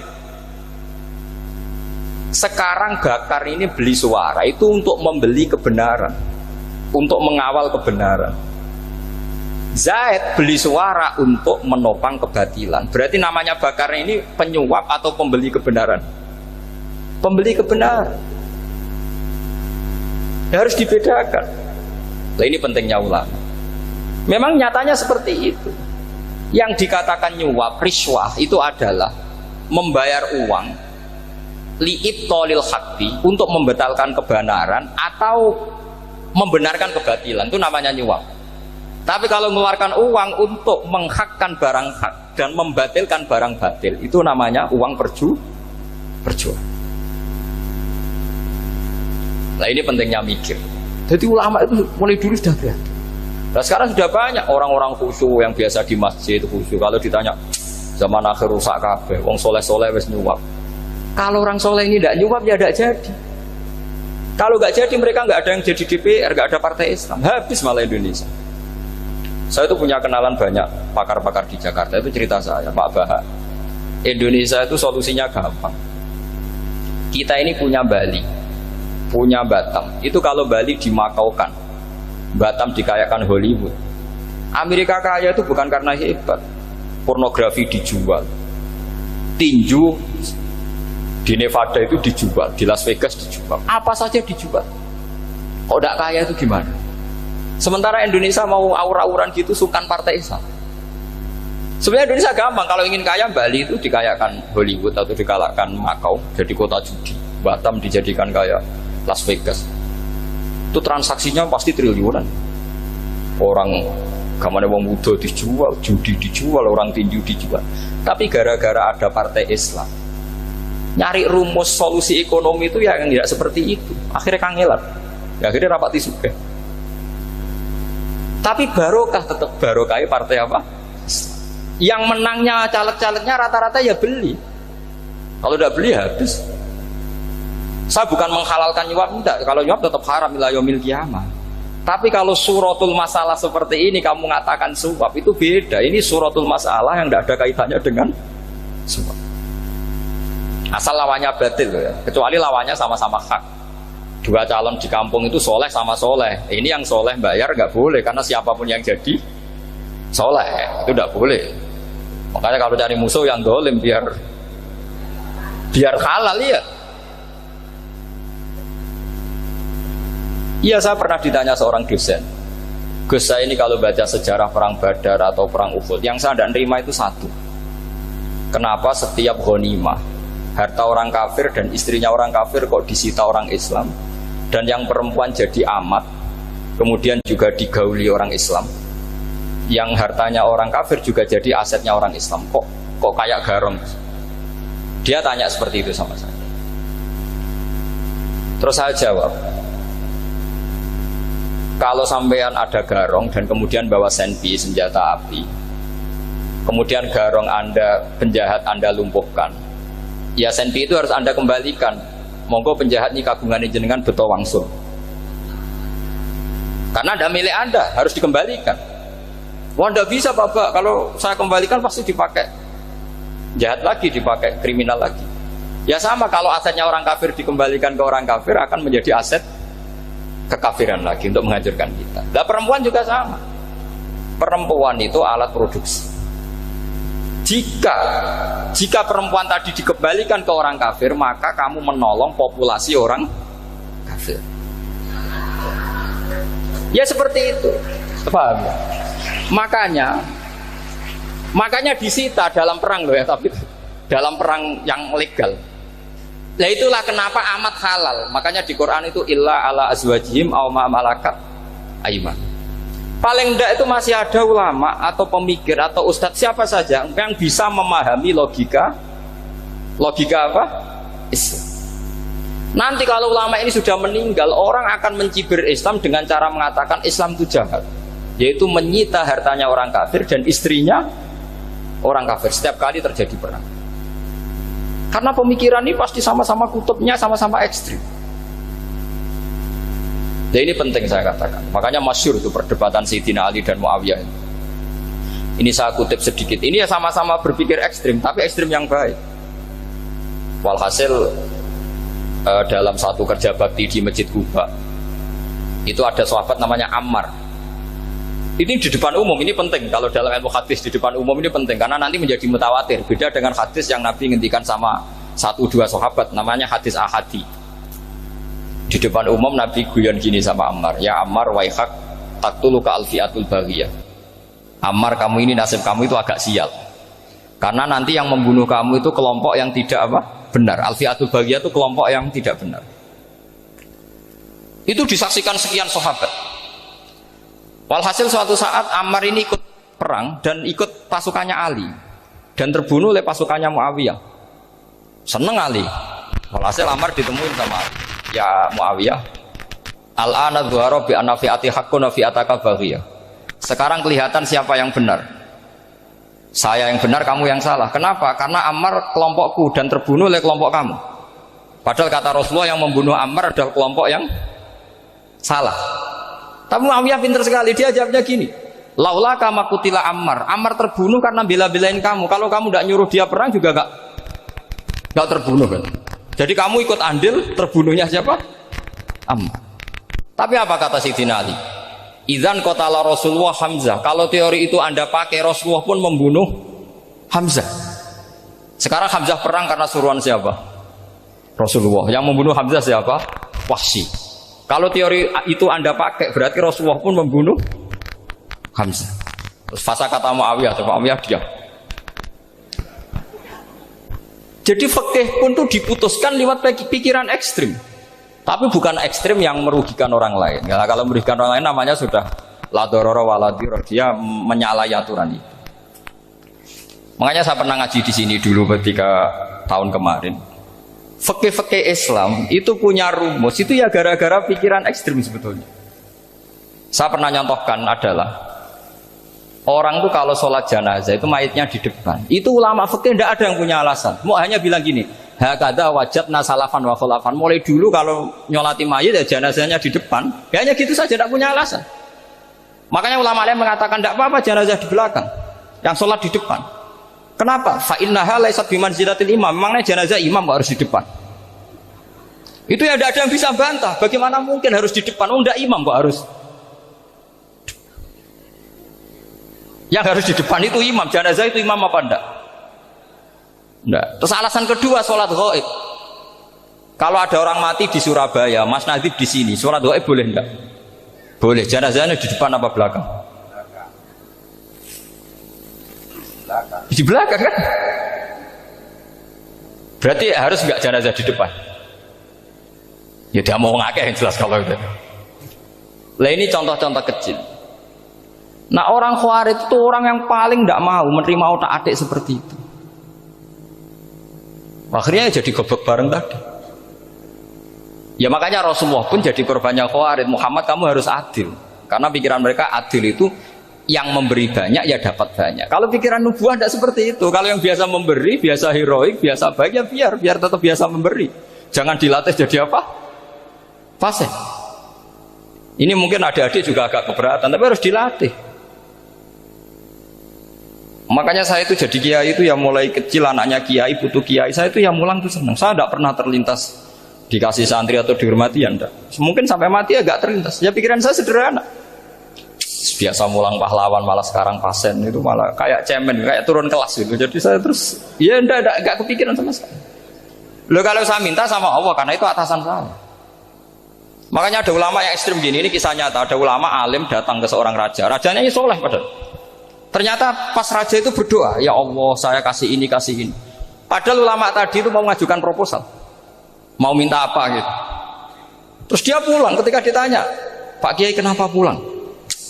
Ternyata raja itu minta zat yang sama yang saya mintai. Kalau raja saja masih minta, ngapain saya minta raja? Saya akan minta zat yang dimintai raja.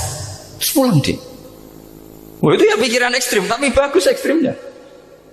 Saya akan minta zat yang dimintai raja.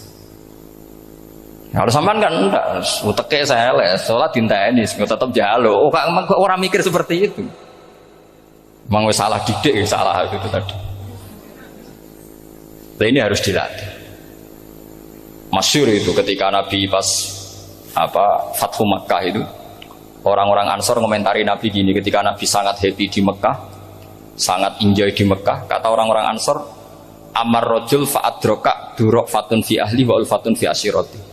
Namanya orang pasti happy kalau di kampung halaman. Jangan-jangan Rasulullah itu nanti hidup di Mekah lagi, karena Mekah sudah dikuasai orang Islam. Beliau pasti kangen sama keluarga, sama Mekah.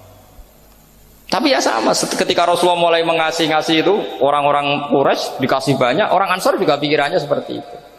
Baru orang Ansor dilatih pikiran nubuwah, yaitu tadi. Mereka itu dapat kambing, dapat sapi terus pulang. Kamu mendapat saya, milih mana? Milih Rasulullah Shallallahu Alaihi Wasallam. Sekarang kamu saya balik. Kamu punya kiai, kamu bisa memberi hadiah, memberi beliau. Suatu saat kiai Anda ini kaya raya, terus sering ngasih orang-orang yang nggak pernah berjasa. Kamu nggak pernah dikasih. Itu kalau pakai pikiran Khawarij, kiai ini salah karena ngasih orang yang tidak apa? Berjasa. Tapi kalau kamu pakai pikiran nubuah, enggak. Alhamdulillah saya tetap istiqomah memberi kiai itu. Dan alhamdulillah enggak dibales. Semoga balasannya di akhirat. Ya sudah seperti itu. Kalau pakai pikiran gengsi tadi seperti itu. Masa biasa memberi sekarang posisi diberi. Saya rak turun apa? Kelas.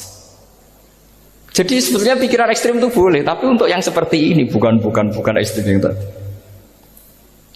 Makanya ini disebut al-hujjat.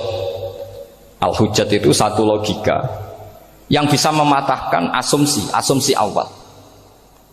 Ini saya harap santri-santri matolek putra maupun putri berpikir seperti ini. Sehingga sama. Jadi misalnya sekarang dibalik. Kalau ada orang NTT yang masih non muslim, itu orang kafir yang harus dibunuh atau orang kafir yang harus didakwai.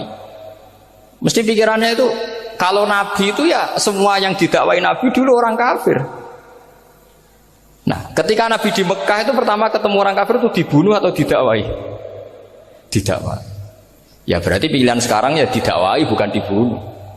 Nah soal perang itu perang itu beda dengan membunuh. Ada janjinya, ada macam-macamnya, terus nggak ada solusi itu baru ada apa? Perang.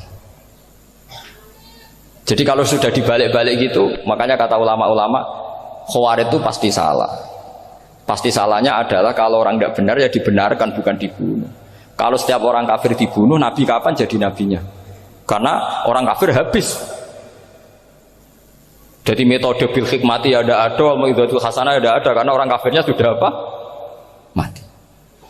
Terus pertanyaan kedua, kalau Nabi harus ekstrim ngapain? Yang ngawal Jibril, halnya Israel lebih efektif.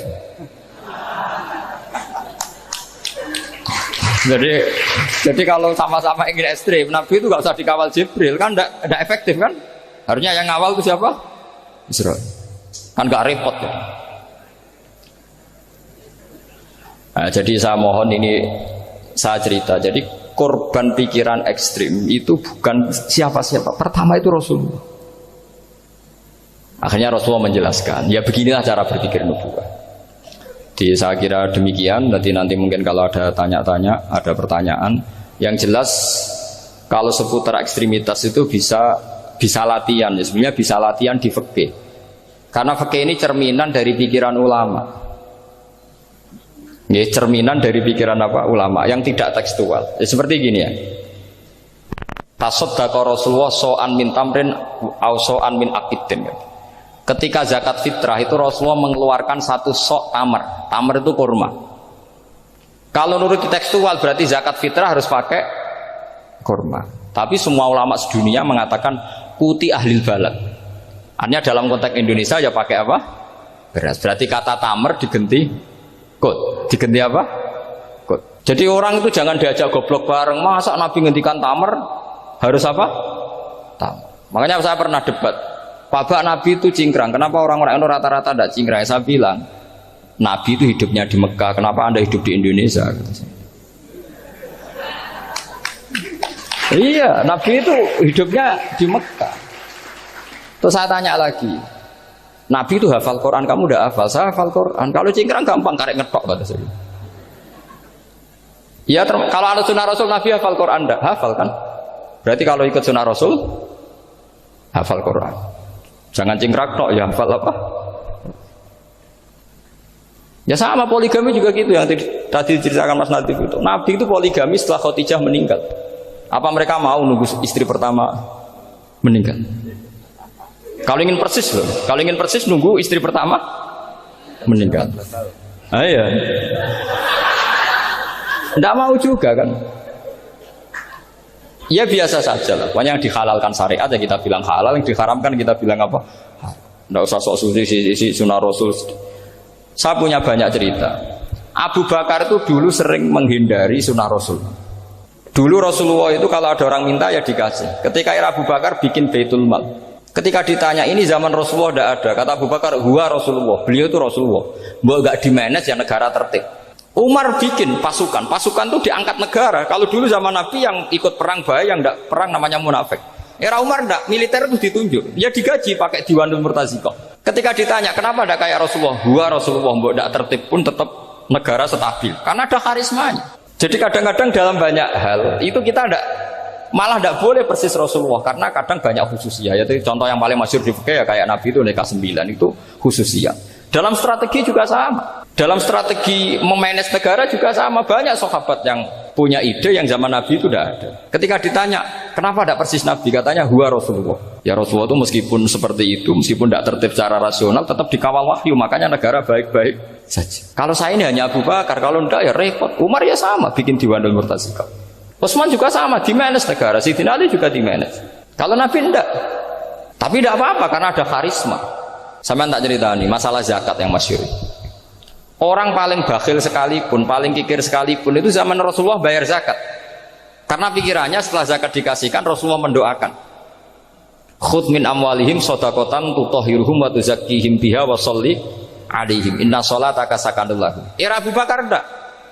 Sorry ya Abu Bakrin, dulu kita zakat sama Rasulullah karena didoakan beliau. Kamu hanya Abu Bakar, saya tidak mau zakat. Ya sama lah seperti orang dipimpin ulama-ulama karismatik. Orang dipimpin Badullah itu tidak usah metai, santri sudah nurut. Dipimpin Usman Nazif, gak bikin pelaturan, habis pondok. Kalau tidak ngancam, gak gini, ditakzir, gak gini, habis. Zaman Badullah dehem tok santri wedi. Mas Nazif dehem enggak ada. Nah, makanya Rasulullah itu tidak banyak bikin pelaturan. Rasulullah itu kalau mau perang itu hanya bilang sahabat, saya besok ditantang Abu Sufyan di sini. Saya mau perang. Oh itu sahabat ikut semua. Orang melihat wajahnya, melihat karismanya sudah tertarik ingin menyelamatkan beliau. Kita tidak akan ridho Rasulullah keluar sendiri. Kalau Abu Bakar ya enggak. Pertama Abu Bakar pidato sudah sopan. Saya memimpin kamu. Ini qatwul litu walastu bi khairikum. Saya ini memimpin kamu, tapi bukan berarti saya yang terbaik. Jika saya benar maka dukunglah. Kalau salah ingatkan. Itu pertama orang-orang bilang apa? Fa wallahu la uqimannaka bisayf. Nanti kalau Anda salah tak ingatkan pakai pedang. Ya karena hanya Abu Bakar bukan Rasul. Jika diaturlah ini ada militer, ada pengawal, ada Baitul Mal. Era Umar lebih modern lagi, ada Diwanul Murtazikoh, ada macam-macam. Ya Rasulullah nggak ada. Nah sekarang orang sidik-sidik muni sunnah Rasul, padahal ada sunnah Rasul yang khasnya Rasulullah sebagai nubuwah. Khasnya Rasulullah sebagai apa? Nubuwah. Coba Nabi itu istrinya 9, semuanya cerita tentang tahajudnya Nabi, witirnya Nabi. Apa kira-kira Mas Nadif kalau punya istri 4 ceritanya tentang tahajudnya Mas Nadif? Kan enggak. Nah, jadi saya mohon, sebetulnya pikiran-pikiran ekstrim itu karena enggak mau belajar. Enggak mau belajar. Kalau mau belajar itu kata Imam Ghazali itu dalam kitab Imla, Al-Imla fi Iskalatil Ikhya itu. Fal ma'ani awsa'u minal ibarat. Yang namanya ma'ani itu awsa'u apa? Minal ibarat. Jadi yang fal ma'ani awsa'u minal ibarat. Jadi yang namanya makna itu lebih luas minal apa? Ibarat. Nah, ini contoh yang paling nyata ya Sayyidina Ali. Ketika Sayyidina Ali perang sama Muawiyah, itu Sayyidina Ali bilang sebaiknya Muawiyah kirim delegasi mediator. Saya juga kirim mediator. Terus orang-orang Khawarij karena tadi tekstual. Mahadha ya Ali. Ini apa ya Ali? Lam yujad fi kitabillah. Aturan mediator itu tidak ada di Quran. Bahwa kalau kita perang harus ada mediator itu tidak ada. Terus Sayyidina Ali baca ayat wa in khiftum shiqaqa bainihima fab'atsu hakaman min ahli wa hakaman min ahliya. Jika lelaki dan perempuan, suami istri terjadi shiqaq, terjadi konflik, maka suami kirim satu mediator, yang pihak perempuan juga kirim mediator. Terus Sayyidina Ali ngendikan wa amru Muhammad a'dhamu min amri rajulin wa imra'atin. Urusan umat Muhammad lebih serius ketimbang urusan hanya sekedar suami dan istri. Maka kita butuh hakam, butuh mediator. Baru 4.000 orang Khawarij tobat mengikuti pikirannya Sayyidina Ali yang tidak tekstual. Sama seperti zaman Rasulullah. Ketika Rasulullah mau perang Badar, saya ini mau perang Badar kata Rasulullah. Musuh saya itu 1.000 lebih. Kalian hanya 313. Apa kita teruskan? Itu sahabat langsung bilang gini, saya itu hafal teksnya. Idzan lanaqulu laka kama qalat banu Israil fathab anta wa rabbuka faqatila inna hahuna qa'idun walakin idhab anta faqatila inna ma'akum muqatilun. Ini kelihatan sekali bahwa para sahabat sudah ada tekstual. Orang-orang Bani Israel ketika melihat Musa katanya sakti dan orang dekat Allah, itu cara berpikir orang Bani Israel gini. Walhasil ada perintah supaya Musa itu merangi kaum Jabarin. Orang Jabarin ini gagah-gagah, pikirannya orang Bani Israel. Musa kami itu sakti dekat Allah, ya sudahlah sama Allah saja sana, tak tunggu di rumah kabarnya. Itu kan sama dengan santri semedit, roh kiai ini suga, kiai aku suga, serasa tak pikir kan seperti itu. Ya sama seperti itu. Nabi ku kekasih Allah, mesti perang menang. Serasa tak ewangi mesti menang. Fadhab anta wa rabbuka faqatila inna hahuna. Kok itu? Ya sudah kamu berangkat saja sama Tuhan, tak tunggu di rumah. Tapi apa kata para sahabat Ansor ketika Nabi minta supaya mereka dukung di perang Badar? Langsung bilang, "Idzan la naqulu laka kama qalat Banu Israil." Kita tidak akan bermental kayak Bani Israil. Ini tekstual pada enggak. Mereka punya mafhum, punya pikiran. Cara Mas Hadi punya kreatif. Bahwa ini mental yang bejat, kita tidak akan meniru seperti itu. Itu sahabat. Jadi dulu sahabat itu makna di Quran juga ada tekstual. Jadi bisa memahami. Nah sekarang orang memaksa semuanya harus tekstual. Ya meskipun tadi jangan terlalu liar terus menjadi liberal. Tapi saya tidak tahu kalau contohnya Mas Hadi tadi pakai kondom, sistik kondom tidak tahu itu pikirannya Jil apa Mas Hadi tidak tahu saya itu. Itu tidak tahu. Kok sampai sembeling itu saya tidak tahu. Kok lagi juga kalau tidak bisa nyontohkan yang di luar itu, saya itu ya tidak tahu. Mulai dulu ilmunya seperti itu terus ya tidak tahu lagi. Jadi mulai dulu zaman Nabi pun itu sudah ada pikiran-pikiran seperti itu. Jadi tekstual atau harfiah itu ya enggak. Nyatanya sahabat langsung bilang idzan lanaqulu laka kama qalat Banu Israil. Assalamualaikum warahmatullahi wabarakatuh.